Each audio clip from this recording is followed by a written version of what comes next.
Hello বন্ধুরা, আজকের এসে গেছি আমি রান্নাঘরে। আজকে বানাবো উচ্ছে আলু মাখা। উচ্ছে আলু মাখার জন্য আলু আর উচ্ছেটা আমি ভালো করে প্রেসারে সিদ্ধ করে নেব।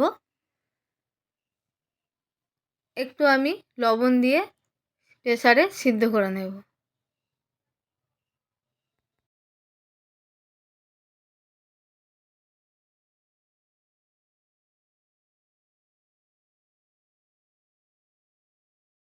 এখন আমি ঢাকনা খুলে দেখব উচ্ছে আলুটা সিদ্ধ হয়েছে কিনা।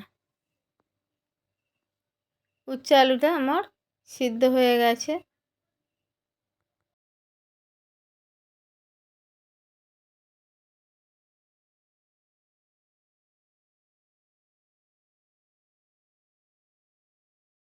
উচ্ছে আলুটা আমার ঠান্ডা হয়ে গেছে। এবার আমি হাত দিয়ে খুব ভালো করে মাখিয়ে নেব।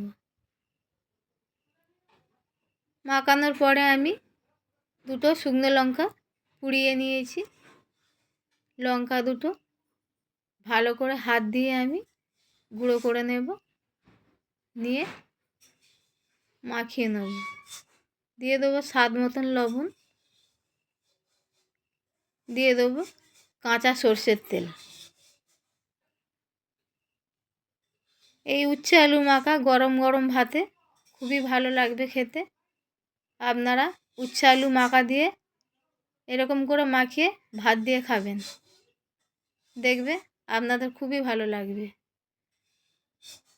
আপনাদের এই উচ্ছে আলুর রেসিপিটা আপনাদের ভালো লাগলে আপনারা লাইক শেয়ার করবেন, সাবস্ক্রাইব করে দেবেন। আরও নতুন নতুন রেসিপি আপনারা দেখতে পাবেন।